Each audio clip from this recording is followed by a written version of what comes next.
Together, growing in faith, changing communities. Makadunyiswe uJesu Kristo ngegama likayisebeni indodana nomoya ocwebileyo. Amen.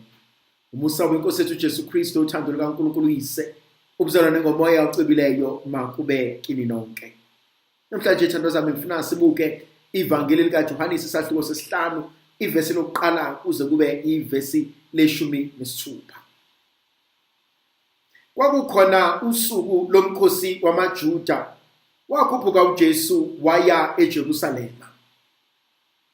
Kukhona-ke eJerusalema ichibi eliseduze nesango lezimvu elibizwa ngesiHebheru ngokuthi iBethesda, elinemipheme emihlanu. Kwakulala kuyo isixuku esikhulu sabagulayo, izimpumputhe nezinyonga nezigoga. Ayike kwakukhona lapho umuntu owayesegule iminyaka engama-38. uJesu wathi ukumbona ehlezi khona, azi ukuthi wayesegule isikhathi eside, wathi kuye, "Uyathanda ukuphiliswa na?"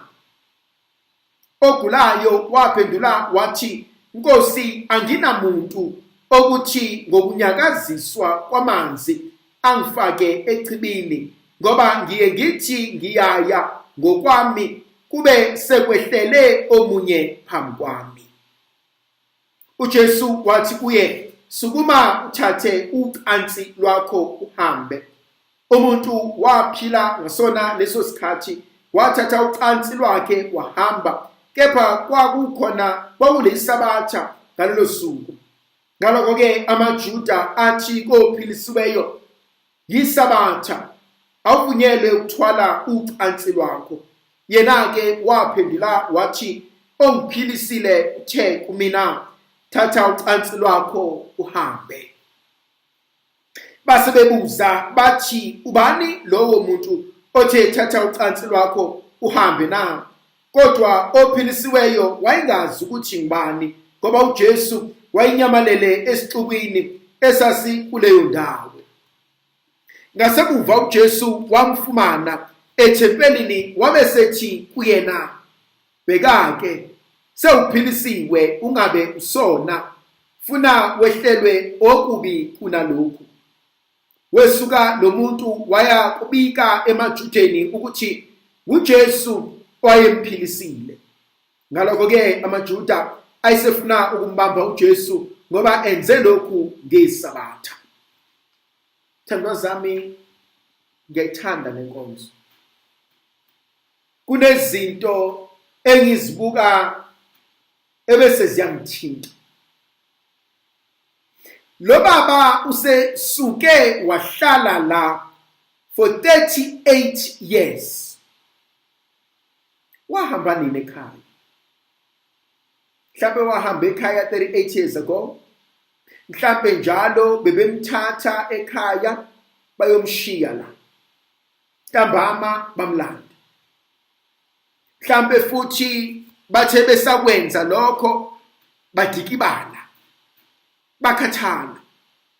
Yazi mhlawumbe namhlanje bengifisa ukukhuluma nalabo asebekhathele, aseke bedibikele, athi manje sengidikibele, sengikhathele,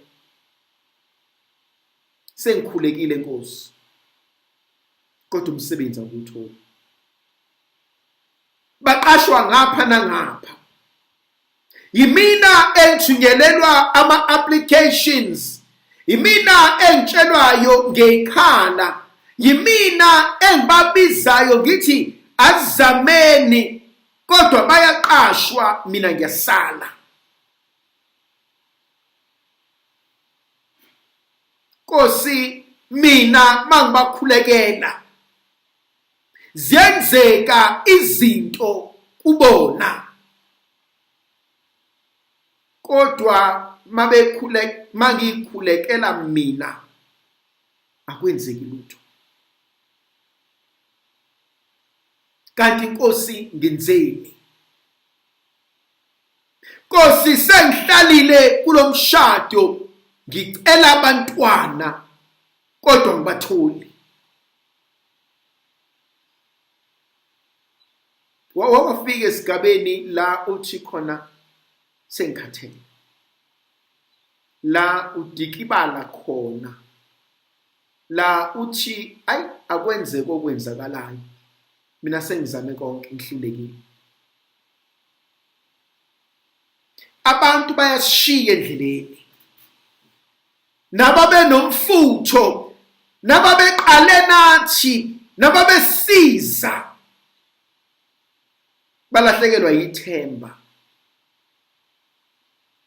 Umuzwa omunye ethi ey mfethu ubonile ngizamile. Omunye azayisholo yena athi hayi hamba sibanibani, ayikho lento asichithe namanzi, ayikho lenkukhu. Ngibuka lo baba osehlale for 38 years.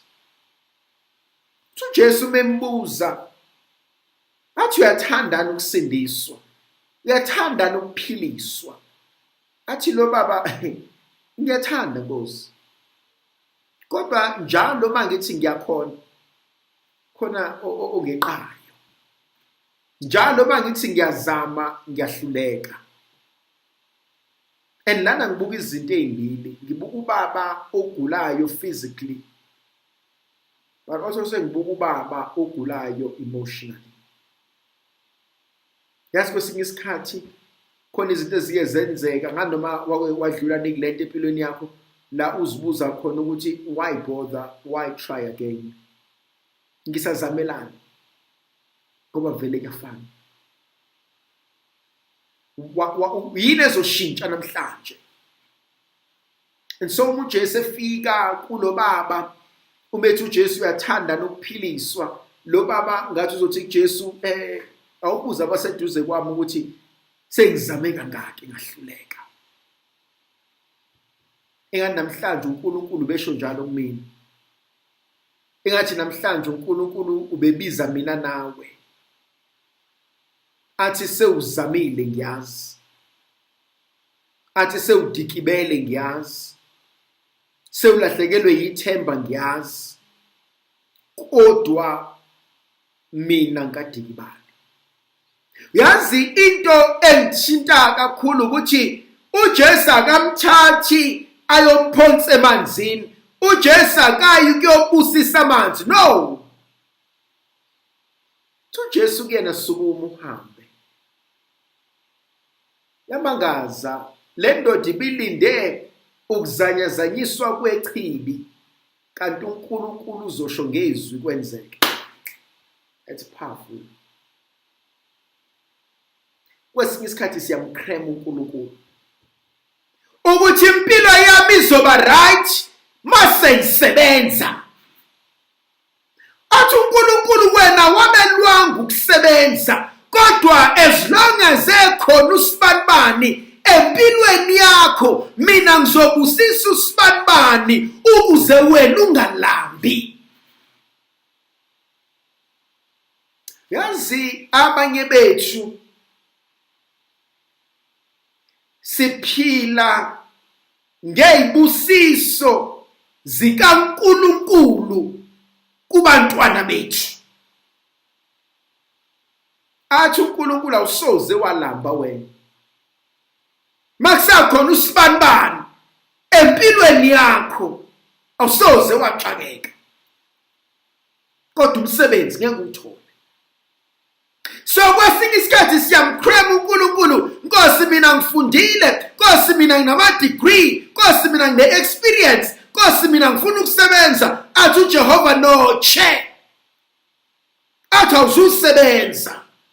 Kodwa uzosebenza udadewenu, kodwa uzosebenza umntanakho, kodwa uzosebenza umnganakho, and awusoze waxakeka besaphila. Ngoba ibusise ngibanikeza zona, ngibanikeza ngoba wena ukhona empilweni yabo. Athi ucula kahle athi singayapi masisuka kuwe Nkosi.